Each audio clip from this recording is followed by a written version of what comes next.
Here we go. My name's Todd. And this is Cathy. Welcome back to another episode of Zen Parenting Radio. This is podcast number 778. Why listen to Zen Parenting Radio? Because you'll feel outstanding, and always remember our motto, which is that the best predictor of a child's well-being is a parent's self-understanding. On today's show, the topic is projections, and we already have the title. It's called It's All Your Projection. Unless it's not. Unless it's not. And we're going to talk about the differences. But first, you wrote a Zen Parenting moment. Before I share that, can I tell you something? It's kind of Chicago Gen X news. Sure. Phil Donahue died. Oh, that's too bad. Yeah, the Phil Donahue show was in Chicago. Isn't he married? He's married to Marlo Thomas. Yeah, and she was the mom, Rachel's mom on Friends. Well, yes, but before that, she was That Girl. Oh, is That Girl a TV show that Correct. I should know about? Yes. Oh. Yes. But not Who's That Girl? No, that's Madonna. No. That she's Jess. Oh, you're Who's talking about That New Girl. Yeah, I thought you were talking about the movie Who's That Girl, which is Madonna. But yes, New Girl is Jess. That Girl is Marlo Thomas. And Phil died. And Phil Donahue died. And I just want to, it's a very Gen X thing because Phil was there before Oprah, you know, and my mom used to go to the Phil Donahue show and sit in the audience, and we always watched the Phil Donahue show. And so just those of you Gen Xers, you're probably going to know this by the time this podcast comes out, but it just came across the wire, as they say. That's sad. I know. Well, we have a lot of connections to the, you know, just being from Chicago and stuff. Don't you think? Did your mom ever go to the Phil Donahue show? I think I may have gone. Yeah, I feel like we've talked about that. Are you ready for the show theme? Let's do it. I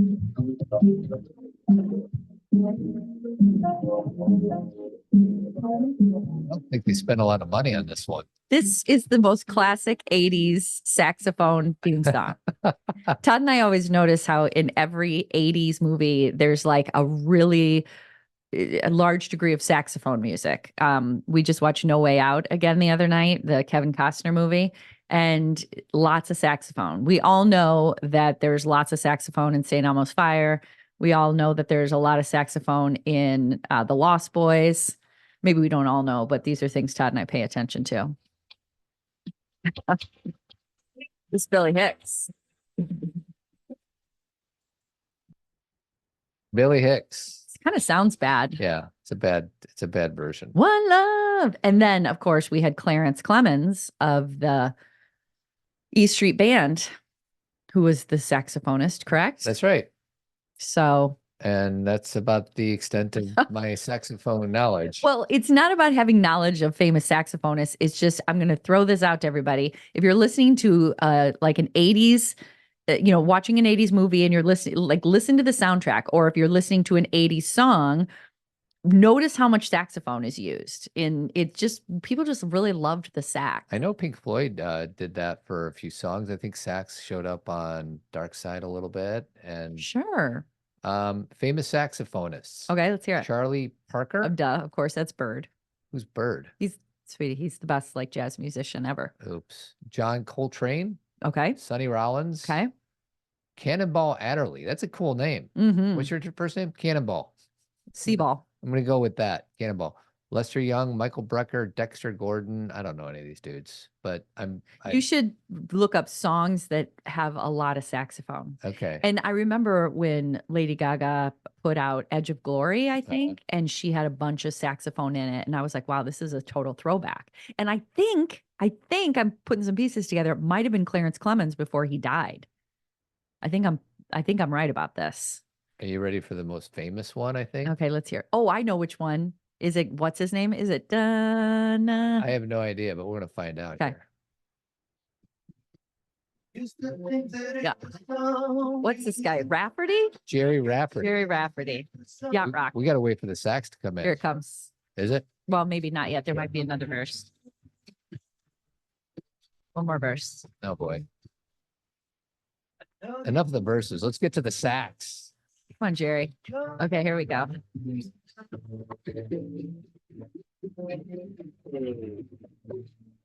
is like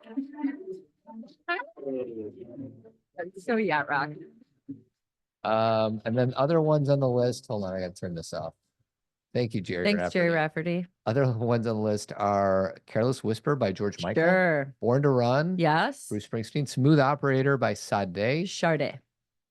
I know it's Sada, or DE, but she pronounces it Sade. Your Latest Trick by Dire Straits. Jungle Land by Bruce Springsteen. Just the Way You Are, Sweetie. That's a good song. Bruno Mars? I know. Or but you're talking about Billy Joel. Billy Joel. That's our song. That's the song that we dance to. That's our wedding song. For our wedding. Mm-hmm. Super Freak, Rick James. Okay. Young Americans, David Bowie, and Rio by Duran Duran. All great examples, and all very differently, right? You know? Very much so. It gives you an idea of the flexibility of the old saxophone. Yeah. Did a lot of kids play sax in your school? No, not a single person played sax at my school. What? Well, someone had to be in the band. Oh, high school? Yes. I don't know. I'm not talking about your fraternity. I thought you were thinking of my grade school.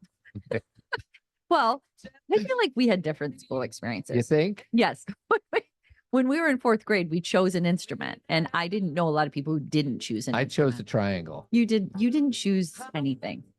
Said I love you. All right. Thank you, Billy.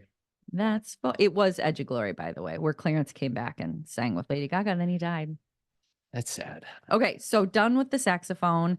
Yeah, done with 6 minutes in. Done with Phil Donahue. I appreciate Phil Donahue, and Phil. Without Phil, there wouldn't have been an Oprah, and she always says that. Yeah. So he was, he helped a lot of things. So you wrote a moment, Yes. Zen parenting moment called Mhm. First Day of School. Mhm. And there's a little quote. There's always these little quotes underneath. And I think this is a Kathy Kasani Adams special. I easily flow into the summer in May, but I have to force myself out of the chair for August. What chair am I forcing myself out of, Todd? In the house. The green chair? Yes, the green chair. I love Yeah. the green chair. Yeah. I literally have to force myself out because I don't like the first day of school. Hot take. I don't like it. It's not a very hot take, sweetie. I think a lot of people don't like the first day of school. Well, everybody Hot seems takes so need to be hot. excited, and you know what I'd never understood is like when the girls were little, we go to the first day of school, and all these parents would be like dressed up. Maybe they were going to work. I don't know, but I was like, do we need to look nice? Because I'm sad, and I didn't like it, and I didn't like the change. If you go back into Zen Parenting archives for the last 14 years, you will see that at the beginning of every year. School year, that is, I am very grumpy. And I make comments about how much I don't like going back to school. When my kids were in kindergarten, first, eighth, freshman year, college, the worst. My daughter is a junior. She started last Wednesday. That's rough because she has to go back to that routine. Todd and I have to get back in that routine of getting up and doing all those things. And it's hard for her and for everybody. Then Cameron went back to school this weekend, which is hard. And then JC goes back to school tomorrow. And I just don't like any of it. I don't like August. Can I read a few of my favorite parts of this article that you wrote? Sure, babe. You're talking about our children. They often already know what you're going to say, and mentally they know it's time to go back, but their bodies, through no fault of their own, might react differently. So I think that that's just an interesting one because you're talking about bodies instead of, thoughts. So I just wonder if you want to expand on that piece of your article. Sure. I think that, so if you all understand that every age we've ever been lives inside of us, right? Your 2-year-old is still alive in you, your 5-year-old, your 13-year-old, 22-year-old, and that all of those ages have stories about their lives, right? And it's part of the reason we have reactions to things, negative or positive. It's part of the reason that certain things feel good to us or feel bad to us is because we've learned things over the years, right? And so those years still live in us. And I think that when a new school year comes, it's a really big feeling time. And there's probably aspects of our history, of our age, like parts of us from previous ages that were scared on the first day of school or felt left, there's this picture that always comes up on our screensaver of JC when we took her to kindergarten. And she was just like, whoa, are you leaving me here? Like she was so sad. Terrified. And that still lives in her. And so there's that vibe. There's also a very joyful, excited, new uncertainty. Like nothing here is static. Like there's all sorts, it's multidimensional, but all those feelings are coming up at once. The excitement and the fear. And it's a lot of feeling. And so when my point I was trying to make is, as parents, we don't need to go through the checklist of why they're going to be okay. Of like, well, you're going to sit by your friends and you have this teacher and you have this class and you're going to be a junior, so it's going to be fine. Don't do the cerebral stuff. If they're having a feeling, just let them feel what they feel and just say, yeah, I get it. Like and they then don't feel guilty or ashamed for having feelings about the first day of school. And if your kid is psyched and is like, get me out of this house, I'm ready to go. Awesome. I'm not saying every kid feels the same, but I think most kids have some sense of anxiety. They do. Changing their routine is hard. And then the other part that I wanted to say, you mentioned we don't need to be fully ready. Are we ever fully ready for anything? And you said, so these are the things that you can do. Remind them that they don't need to be fully ready. Yes. Instead of questioning their despair or excitement, just hold space for all of it. Remind them that they just need to be ready enough to do one thing at a time, then the next, and then the next. And then before we all know it, our bodies remember the rhythm. So I thought that was really good. Thank you. Yes. Yeah, like I was just talking to a girlfriend. I was just having coffee with a girlfriend and she's got a lot of big things coming up, a lot of new beginnings and, like we all do. And we were just talking about that she sometimes gets overwhelmed about the uncertainty. And we both agreed, like, all she has to do is today. Like, there's something I used to, as a parent coach, I used to say all the time to parents. I would say they'd worry so much about the future. My kid, what if my kid, what if my kid, what if my kid? And I would always say, if you just do today, you don't have to worry about the future. Yep. And I meant that literally. And I meant that kind of metaphorically. And I also was trying to make the point of that. If you're just doing what's in front, you can't do anything about when they're 18, when they're 12, And if you just focus on today and do it the best you can, a lot of those worries that you have probably won't happen. Other things will happen. I always feel like the things that you and I have struggled with the most are things that were unpredictable, right? The things we never expected. Right. And I think that's probably typical for most, right? Yeah. I think that we worry about certain things that our mind conjures up because they're from our history or things we've been told to fear or something we saw in SVU, Law and Order. And so we worry about it. But the things that actually happen are things we could have never predicted. Before we get into projections, we're doing a Zen Talk tomorrow. Okay. Zen Talk 190. Okay. We're also doing a couples night next Monday. Okay. Next Monday. This Monday coming up, August 26th. And we're just going to be talking about noticing. Yeah. So this is a good partner discussion. If you and your partner are interested, you can also come on your own. You don't have to have your partner, but it's really about helping your partner understand other people's experiences, noticing things more. And I should be more gender specific. I have found that women tend to be the noticers. There's a lot of like invisible labor involved there, paying attention to what's going on, if it be in a conversation at a table or if it be getting a kid ready for college. And that sometimes that's not something that, again, generally speaking, that men have had to do as much. Like I was just talking with a friend the other day and we were laughing about sometimes, and I want to say, Ted, I don't think you do this as much, but how sometimes, partners will say things like, we should really do this, or we should really make reservations. And what they're really saying is, you should get on this. We statements. We It's statements. the danger of we statements. I know. So that's Monday, couples night. It's going to be fun. It's on Zoom. And then lastly, John Duffy on Friday, the 13th of September are pretty big things coming up. But anyways, so this is what I want to do. We're going to talk about projections through two different lenses. One is what projection is and what it means in the typical sense. But then also, I am actually going to play a little 40-second clip from Jeff Foster, which is kind of what inspired this discussion. Cathy and I have two very different YouTube feeds or social media feeds. Yeah, I don't do YouTube. Yes, you do Instagram and TikTok and Threads, and I just do YouTube. And Jeff Foster popped up on my feed, and it's all about projections. And we'll get into his history and why it's interesting coming from him. But first, for those who struggle with the whole idea of projections, I did figure out what the definition is by doing a little Googling. And this is what it says. And you tell me if you agree or disagree with this definition. You ready? Projection is a defense mechanism where an individual unconsciously attributes their own unacceptable thoughts, feelings, and impulses onto another person. This mechanism allows the individual to avoid confronting uncomfortable aspects of themselves by perceiving those traits or emotions in others. Correct. That sounds about right, right? Yeah, it does. And it shows up in many different ways. So I think a lot of times when you say it's a defense mechanism, which it definitely is. And by the way, it's not something just narcissists do. Everybody do does it, it. right. Okay. So we all do projection. And sometimes we do it in terms of how we respond to something. And sometimes it's about how we judge other people and how we, if there's something, if there's a person or people or a type of person that you cannot stand, like you're just like, there's something in you that it doesn't mean you are that. Like, I think we become too like black and white where, oh, if you see, what is it? If you spot it, you got it. Yeah. There's truth in that, but it doesn't mean if you can't stand someone, then that means you're that. It just means it's a part of yourself. I have thought of a few examples. Okay, let's go. Personal examples. And these would be easy to relate to. Your kid or my kid or our kids are locked in on their devices. Okay. Right? Phone, tablet, laptop, whatever.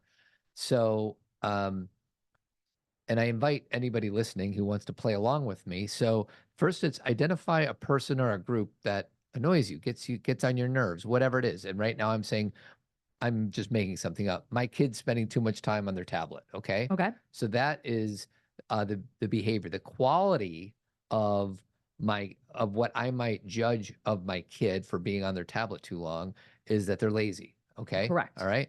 And then the next question is the investigation. The beauty in being able to work through projections that I have of my kid who's on their tablet too much is, how is it that I'm lazy? So instead of me directing all of my energy onto my kid who's locked in on their phone, and I could say, let's say I didn't even own a phone. It doesn't necessarily mean like, well, then I'm better than my kid because they're addicted to their phone or their screen and I'm not.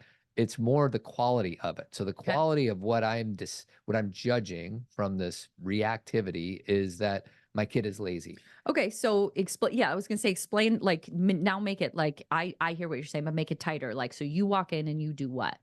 I say, what are you doing on your screen? You've been on it for 2 hours. Right, and all that stuff that you just explained is why you're doing that. Yes.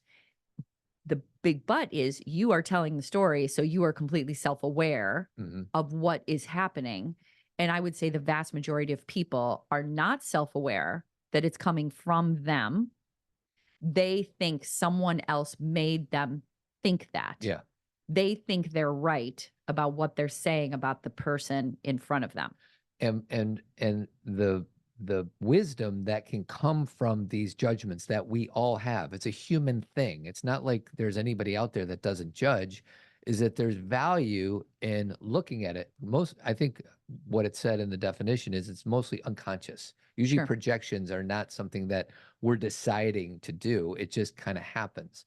And the beauty is when I can see somebody else's behavior, really inquire or investigate or take a breath and say, how is it that I am also addicted? Because I could say, well, I'm not addicted to my phone, but I tell you right now, in all honesty, I'm probably addicted to my laptop. And some of it is for work and some of it is for fun and some of it is just to escape from something. So these are some of, I think, the ways that we can become more self-aware through the lens of projection. So, and then this is where it gets like more interesting to me because, oh, my Zoom just went away. Oh no. Yeah. Mine didn't. So keep talking. Okay. Yeah, you're still on. I am? Yeah. I just can't see myself anymore. Yeah. Okay. So should I try and join again? If you want, but you're on. I see you. So it's up to you. I would say just keep talking. Okay. I just don't. Then I have to look at you over. Is that such a bad thing, sweetie? It's just not how I do. I know it's breaking your rhythm. Yeah. Yeah. I want to be back on. There we are. I'm back. Oh, I was worried sick. It like just kicked me out, and then all of a sudden it like came back. Hi, everybody. I'm back. I know it didn't bother anybody here, but it bothered me. Okay. So this is why it gets like really interesting to me, because the way that you just told that story is you said, and then we then question like, what part of me is that? And why? Okay. I'm focusing on, I'm on my computer all the time. And so they're on their phone. And so it's that obvious of a connection. And sometimes it's not always, yes, there's a self-awareness, but it doesn't mean therefore you're wrong in making that, like noticing that your kid is on the phone all the time. Right. It doesn't mean, see, this is where it's like sometimes projection. And we're going to get to that. Okay. for I sure. won't go too far, but I Yeah. want to go in Okay. a little because this is what's interesting to me, Okay. because I don't like, when people talk about projection in literal terms, or they take clinical language and then they make it more mainstream, it loses so much of its like heft, Yeah. because like the other part of it is, we remember I was talking about, we're all the ages we've ever been Yeah. live inside of us. Some of our ages have had negative experiences with certain things, and we're reacting to certain things because we should, because we have learned certain things where we're like, ooh, that doesn't feel safe, or that might not be a good choice, or here's something that happened to me. And sometimes it's unconscious, sometimes it's very overt. It's like, this happened to me, therefore this could happen to you, which is a type of projection. We sometimes use a lot of non-clinical language, like people jumping to conclusions Yep. or making assumptions. And the thing is why there's so much gray area when we're talking about projection is that it's not always bad. It doesn't mean you need to turn the finger back on yourself and it's really all about you. Sometimes you are really seeing something that's happening, but you need to be aware of how you are connected to it and not think that everybody else is doing things wrong except you. And so to your point, if you walk into a situation where girls are older now, so it's not like we're monitoring their phones, but old school, if you would have walked in, you may say, I'm revved up about this more because I know I'm pretty addicted to my computer and I don't want that to happen with the girls, or I'm not willing to deal with this. And so I'm going to put it all on the girls. Like, that's a good self-awareness, but there's also a truth and we need to monitor this. Yeah. So it's not, I sometimes think projection becomes, someone's like, well, that's not true because you're projecting. It's like, well, yes, I am making some assumptions or leaps. And there's also some history to why I've gotten here. Sure. Okay. Yeah. I'm going to share one more projection I have, or judgment I have on others. You ready? Okay. I'm just making this up. Let's say I'm at Oakbrook Mall and there's a guy that drives up in a Lamborghini and a Rolex, and he's like got the cool dude sunglasses on. Mm-hmm. I am judging that person based on the car that he drives, Mm-hmm. the watch that he has around on his wrist. So that's my judgment. And the quality that I would attribute to a guy like that is he's entitled. He doesn't work really hard. He doesn't appreciate what he has. These are all stories I make up, Mm-hmm. right? And then for me, the use that I can get out of something like that is that, how is it that I am entitled? How is it that I don't appreciate certain things? So like one example is my mom passed away, 7 or 8 years ago. I was given money as a result of her death. I didn't work for it. I didn't do anything to deserve it. It was just given to me. So it's easier for me to judge that guy at Oakbrook Mall than to own the fact that I also have some entitlement. I have also been given things that I didn't work hard to receive. What if, okay, so everything that you said is accurate. I'm not questioning the accuracy, but I'm going to push back a little bit because I think what that example is a bit apples and oranges. Okay. Because yes, the thing that I agree with is you can look at someone who has a lot of stuff and things and then have a moment of appreciation for the things that you have. Sure. Or, I have this amount of money because of something. But the assumption that it's like that guy, you don't know if he was given things. You don't know if he's I'm just maxed making out up his stories. credit cards. You Yeah. don't know. And so, because like I said, you're always like, well, what does that mean about me? I'm entitled to. You can have a judgment of that person. Yeah. Based on the fact that they have taken material items to be the most important thing, or at least it appears that way. And again, this is the assumptions and jumping to conclusions, and be interested less about that, wow, I'm entitled to, and more about how do I feel about that? Yeah. Like, why don't I don't wear anything shiny? Am I doing that so people think I'm a certain way? Yeah. Am I doing that because I really don't care? It's interesting in a self-awareness way, but it's not always so literal. Like, because Todd, of course we all have entitlement, but I would say that on the list of things about you that maybe you feel challenged by, you're not very entitled. I'm not, but there is an entitled one in me. Of course. For sure. My point is everybody has some sort of entitlement, right. even if it's like you're a little entitled when you're driving. Sure. There you go. I think we talked about that last week. Yeah. I can go all the way up, even though the construction signs say to Oh my merge God. earlier. Yesterday, I don't know if you know what I'm going to say, but I know exactly what you're going to say. You were I about was to not go. going to go. I was looking. I was curious to see. I love that you know what I was going to Oh say. yeah. So we drove 2 different cars to drop our kid off at Iowa yesterday, and there was an accident or construction or whatever, and there was a big long line. And I peeked my car over, we're going like 2 miles an hour. Yeah. I peeked my car over just so I could see if they were in the same line that I was trying to get into. Yes. Okay. And it turns out that they were, so I moved back in.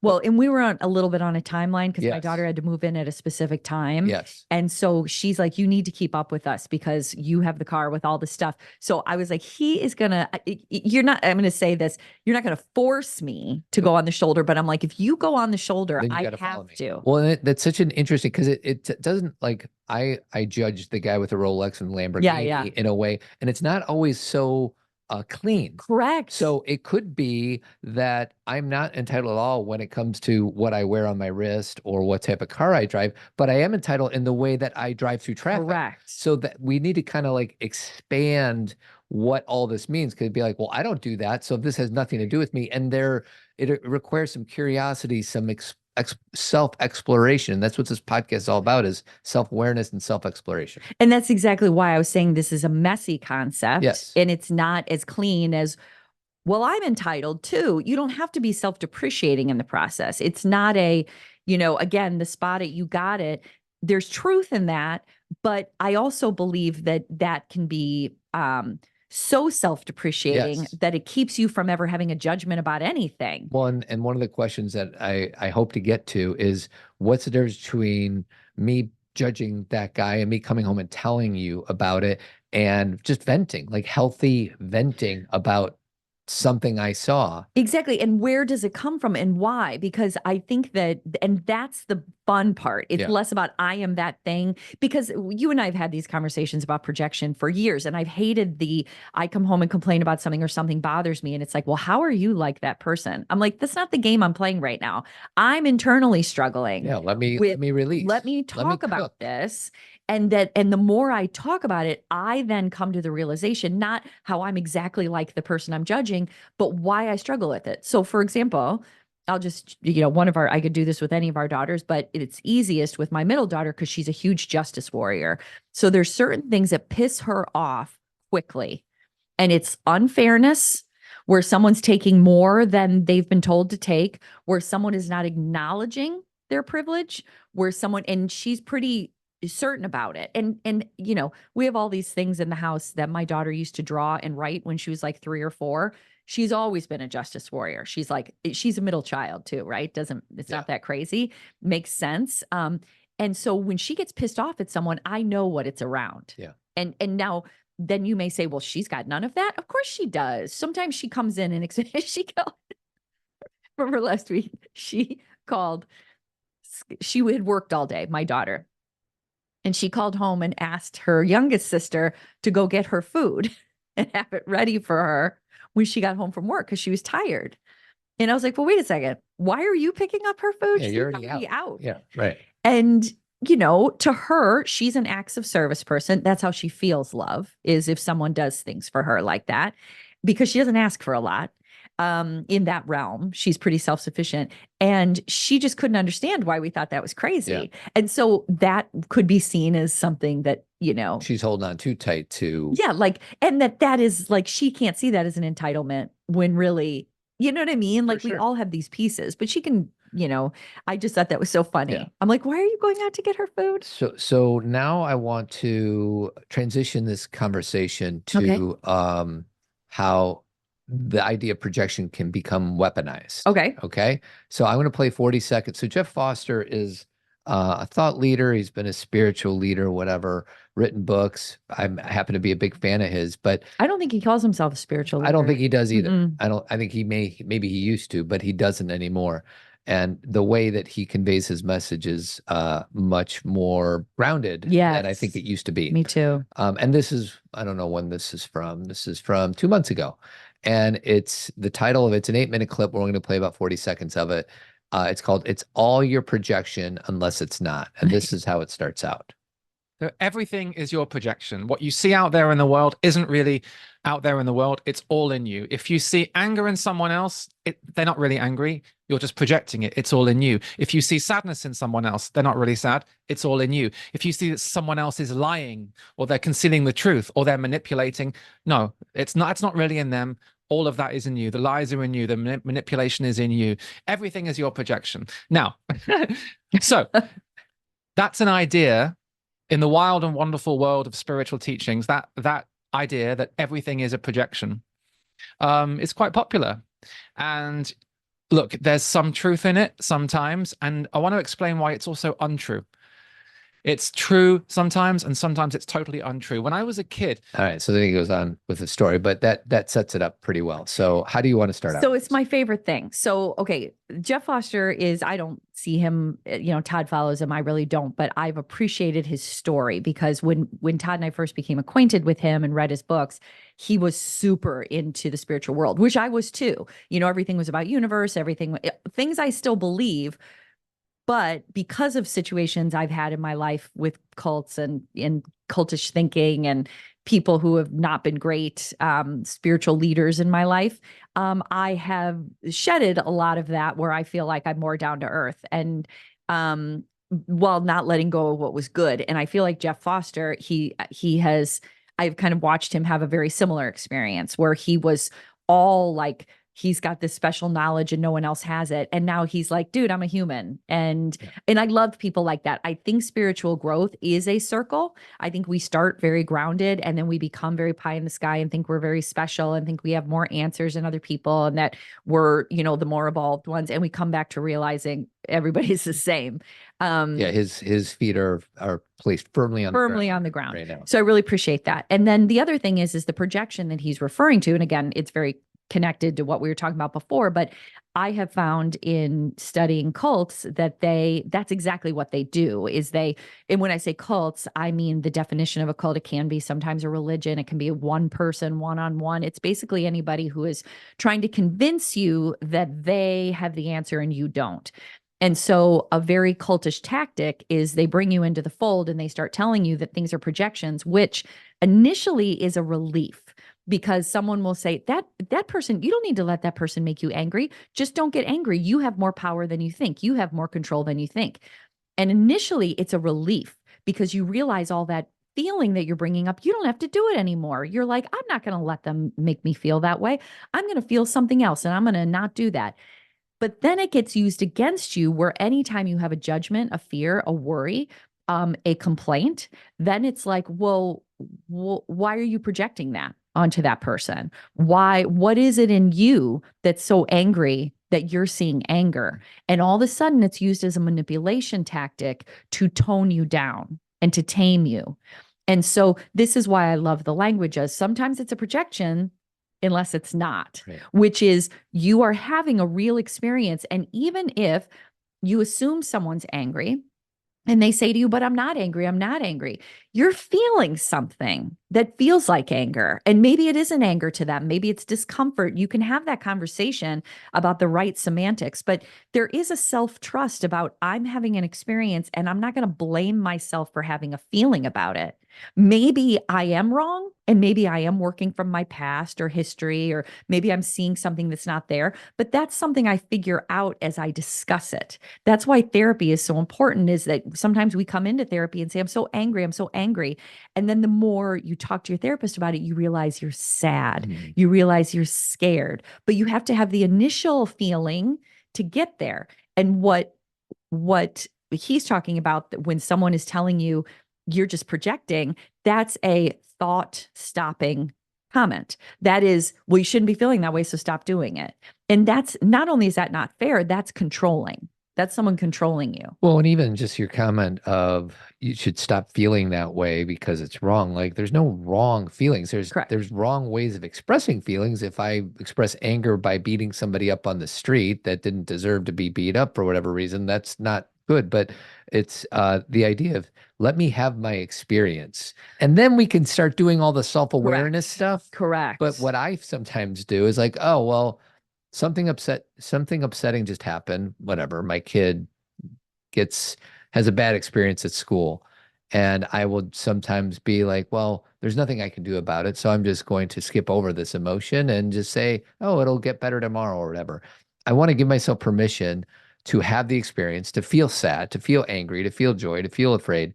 And then afterwards, then maybe I could do all that self-help stuff, but not at the expense of somebody's in front of me and I have an emotional response to that person. Right. And again, I'm beating this to death because this has become super important to me. And I feel like it's very helpful to people who are maybe on the path in a different way as far as their own spiritual awakening, is that sometimes things just are. Do you know what I mean? Like sometimes, like for example, sometimes somebody is a jerk. Todd and Todd said something last week in the car that was, I was like, when he said it, we couldn't really talk about it because the girls were in the car. And I was like, I actually said to him, let's talk about this later because I know I'm feeling frustrated. And then when I brought it up to him, he's like, so it sounds like something I said to you triggered fear in you. And I'm like, no, that's not what happened. You said something and it made me mad, period. Like, this isn't we don't need to go deep on this. Like if initially, like maybe later you can say, I could say to you, the reason that bothered me is because in the end, I felt like I was doing all these things and you were saying, but you're not doing enough. And so could it be like fear about not being worthy? Sure. We can trace everything back, but there are times when you just need to have your feet planted on the ground and say, I'm just angry. So help, like acknowledge that rather than explain to me why I'm feeling angry. That's the work for me to do. Do you know what I mean? That's my job. Yeah. And if you and I can have a discussion that allows me to get there. And now I want to say, if you haven't done any of this self-awareness work at all, then maybe that conversation does need to come up from the very beginning of like, what's going on in you? You know what I mean? That's why there's no like right or wrong here, because I don't know where you are. Like person who's listening right now, I don't know if you talk about self-awareness in your home, if you don't talk about it at all, if you talk about it a little, how you talk about it. So sometimes it is important, but there are times that even that to me, and I'll use Todd because we've already talked this through, felt like a spiritual bypass of, oh, this really isn't about me. You're feeling triggered and fearful. Mm-hmm. And I'm like, well, wait a second. There was also something you did that brought this up, regardless of why. Let's not make this about that I have a problem. Yeah, the real conversation happened in real time. Correct. About what we're going to do next. Correct. And it's not like I hammered the whole idea home of, oh, this must have something to do with your childhood. You said it once. I said it once. Mm-hmm. But there was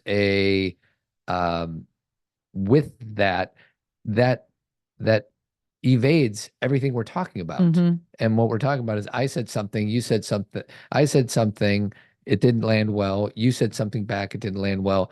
And then there was at least a moment where I'm like, all right, let's go back in your childhood and figure this out. Not a good idea. Let's figure this out in real time of what was it that I said? How was it that I said it that made you angry? And so anyways. Yeah. Versus like, oh, you were angry. Tell me why. That's what human beings do. Yeah. Do you know what I mean? People who feel too evolved or too, into the psychology of why people do things. And I've been that person. This is why I point the finger at it, not because I'm above it, but because I've done it. Not only have I done it to other people, I've had lots of teachers do it to me to a point where I felt like it was harmful. You and I have been going through this process for however long that sometimes you can come on to coachy to me where I'm like, just be you. Like, I don't need the coach language. And that there is and I think some people listening, Todd, would be like, oh, I'd do anything for coach language. Yeah. Right. Because their partner or person in their life won't even touch self-awareness. Sure. So they're just getting like these blunt reactions that are uncomfortable. So I guess I'm just trying to make room for all of these things. But the most important part of what Jeff Foster said is not everything is your fault because you're feeling it. Yeah. Like, it's not like, wow. Another thing that I hear from especially women is, especially if they've gone on some sort of emotional journey or making choices to make themselves healthier emotionally, spiritually, is then they'll get sick or something will happen and they'll say, how did I bring this on? Yeah. Okay. And that is very harmful too, because there are parts of it where we can say, oh, maybe I need to drink more water, get more sleep. Yes. But it's not all your fault. Everything that happens. Sometimes you you drank out of a pop can as somebody who had the flu. Correct. Yeah. Or sometimes someone sneezed on the chair or the seat on the plane before you got there and you didn't know that. Yeah. That wasn't your fault. Yeah. There's not, and also it is not just about us. The world, like, I don't know about you, Todd, but I don't know anybody who caused COVID to happen. Right. There is, we not everything is because we brought it in. Very spiritual language. And again, talking about manifesting, which I do believe in, but where it goes wrong or shadowy is where we're bringing in, we give ourselves too much credit for things that we get, thinking that we did it all, or we blame ourselves for everything we don't get, thinking we're not manifesting or meditating hard enough. Mhm. And we aren't that powerful, you guys. I mean, we are. Like, it's the paradox of we are so special and big, and we are also a tiny speck in the middle of nowhere. Like, both things are true. And so can we do big things? Yes. But when big things don't happen, it's not always because we weren't gritty enough. Right. So these are, as you can tell, I get really worked up about these things because I work with people well, let me say the truth, because I had to go through so much work around this. Right. Like, this is really me. My butt on that is now I work with women or talk with women or even my own kids and their friends about these things and how depending on where they are in this journey or other people in their lives who have blamed them, it's just, it gets a little dicey. I was, because a lot of what we talk about in the show is the paradox of things. Yes. How it's a both and. Like, yeah, maybe on Tuesday I'm projecting some of my crap onto my child, and then on Thursday my child just does something and there's no projection at all. It's just Correct. They just do something. And it has nothing to do with you. So it reminded me of the paradox at the end of Forrest Gump, and I want to play the clip. Oh, I can't good. find it, but he says, I don't know if we have a destiny or if we're all just floating around accidental, like on a breeze, but I think maybe it's both. Maybe both is happening at the same time. This fits well into what we're talking about. Correct. There are times when I put my crap onto somebody else. And then those are times this has nothing to do with me whatsoever. Correct. It has to do with the other. Correct. And that's the sweet spot. That's the paradox that we're always trying to kind of figure out. So I'm just to pull that one out. That's a perfect example of sometimes how we bypass where someone will be mad at us and we'll be like, it's their projection. Right. I'm not going to get caught up in that. You did something. Something happened. Yeah. And in the end, after discussing it, it may be more that other person. It could be that they were projecting. It could be. But if you are in a relationship with someone, you acknowledge what they're telling you. You go into that conversation with a willingness to hear. And then you may find maybe there was something you did need that you didn't recognize, or you at least get to know this person better. Well, what do you think about this? Because I do think, not that I want to do this, but don't you think there's learning possibilities in every experience that we have? Of course. So I just wanted to say that because the problem is sometimes learning gets weaponized. I'd be like, what am I here to learn from as this person who I'm in a relationship with continues to cross my boundaries? Mhm. Like, sometimes you just got to stop the relationship. Correct. And forget about all the learning. You got to keep yourself safe. Right. And then maybe afterwards you can kind of figure out, yeah, why did that person enter my life? What did I get out of that? But it's not. Sometimes I hop to the learning before I deal with it. Yeah. And so if you're talking about like kind of a toxic relationship or a toxic experience, there's so many variables in that, because there are like an emotionally abusive relationship, which I was in for a while. And some may look at that and say, how did you even get into that? What's wrong with you? Or why did it take so long? And I don't know. I don't know why it took so long. I don't know. But once I was out, it was really interesting to me, right? It was really like, not only was I done with that experience, but I was like, whoa, it's being in an emotionally abusive relationship is similar to being in a cult, which I've been susceptible to, or cultish kind of things, because I've wanted someone to be like, you're special and you have this and you're important. And so I have a susceptibility, and people who think they have no susceptibility have more susceptibility, by the way. I just love to throw that out there, because when people are like, I would never get into that, I'm like, you don't know until you're it's just because they're so convinced. Anybody who's so convinced is at the risk. They are, because they're so convinced that they won't see red flags, because they're like, that would never happen. But wait, let me finish this thought. So then after getting out of that kind of experience, you can look back on it and have some hindsight after you've healed, in a way where you've taken care of yourself. And then you can have some hindsight.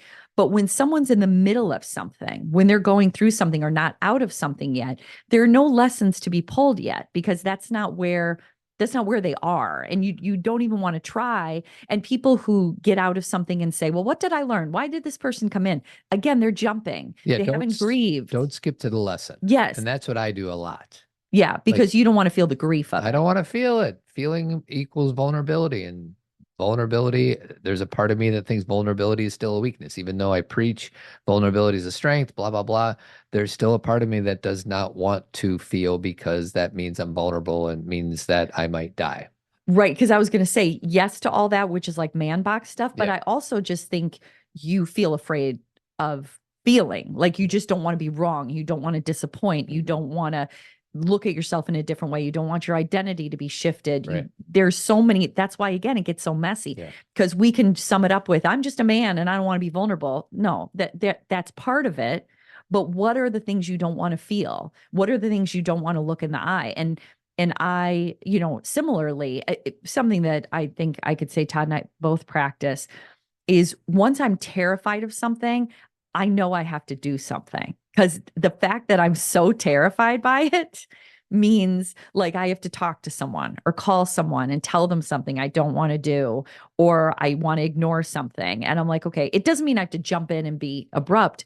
It's just, I'm like, oh my God. Well, you tune into your body. Yes. And I'm sure that you're thinking these thoughts too, but that's our body sometimes knows faster than our brain does. Yes. So anyway, as we get close to closing the show, I have a fork in the road, and one of them is how can listeners help? How can we help listeners with this through the lens of parenting? Like, how do we project our crap onto our kids? Or like, how does this discussion get framed out in parenting? And I didn't prepare you for that, so you may have nothing. And the other part, and you can choose either of these two, is it's not just negative projections. It could be positive projections. True. Like, we project the goodness in somebody else, and we don't actually see them. Right. Because we think that they walk on water or whatever. So anyways, what are your thoughts about? Yeah, I think it's the two parts of this that are most important in parenting is, number one, realize when you're projecting your own dreams on your child, when you aren't acknowledging who they are or even asking questions about who they are and just telling them who to be. And who you're telling them to be is the idealized version of yourself. Right. Okay. So you need to play baseball. You need to be a dancer. You need to play piano. You need to be nice to everybody. You need to dress up. You need to get your hair cut. You want them to be the idealized version of you that maybe you were not able or continue to be able to uphold, because no human being can. Like all this excellence that we want to be, beautiful, perfect, all these things, we can't uphold all those things. So can you imagine what you're doing to your child and asking them to be that? So there's projected dreams. And then there's also when your child comes home and says, nobody sat with me at lunch, and you are then projecting how your child feels because you experienced something like that when you were a kid. Now, if your child is coming home and saying, nobody sat with me at lunch, and they're sad, that's real, that is real. But and this is a total lesson I have learned. And so I'll just use my lesson. What I realized, because I worked through this in therapy, is a lot of times when something would be happening with one of my kids, I would feel it so intensely because it was something I felt or I worried about or something I didn't get or did get that I thought they deserved. It doesn't matter where that falls. And I just had so much feeling about it. And I'm like, this is how they're feeling. They must be feeling this. And my therapist was very clear with me and saying, they are not you. They haven't had your history. They haven't had your trauma. So they are not feeling the feelings you think they're feeling. They're having their own feelings and their own experience based on their history. So you can't project what you're feeling onto them. You just have to be there for them. And, that was a real mind bender for me, because I do walk around thinking I know how people feel. And I think I am intuitive enough to read people, but I don't always know why. And I don't always have the right answer. And I don't, I kind of get energy from people, but I need to then listen to that person and hear why they feel sad or what they think they should do rather than projecting all of my fears and history on them. Does that make sense? It totally does. Okay. Love it. So this is Todd's wrap up for the podcast. Okay, let's hear it. Phil Donahue, rest in peace. Okay. Saxophone is an underrated instrument. Listen for it, everybody. Back to school blues, just hold space for the kids. Yeah. Projection is when it's used through the lens of self-awareness in a productive, positive way, is identify the person, notice the quality, and see how it's true about you. And then when the culty part of it, how would you summarize that? And I would say, the title of the show again is, projection is helpful and projection, is that what the title is? It is, I'll tell you in a second. Projection. It's all projection. It's all your projection unless it's not. Yeah. So sorry, everybody, there's no certainty in this. Sometimes you are projecting and sometimes you're not. Yeah. Sometimes there's just something happening in that moment that's uncomfortable. It's called something happened. It's called something happened. Someone pissed you off. Someone cut in front of you. Someone stepped on your foot. You aren't projecting pain. You're feeling pain and it just happened. And that's okay. That's human. And for you, and when someone tells you it's just your projection, you don't need to feel that. They are trying to control you. Okay. What about my traffic example? And I didn't bring it up this time, but I always love this is when I get mad at traffic in the car because I'm running late and I am as much of a problem as anybody else on the road. Yeah. Is that a projection? Which part? I'm getting mad at the amount of cars in front of me stopping me from going to where I want to go.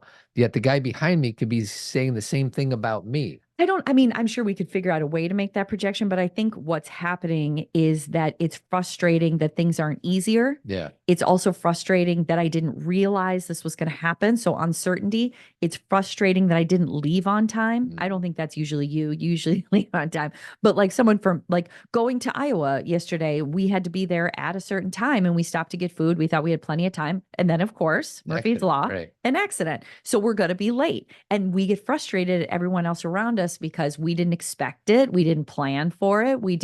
So we think everybody on the road are a bunch of jerks and that we're the only ones who need to get somewhere. Right.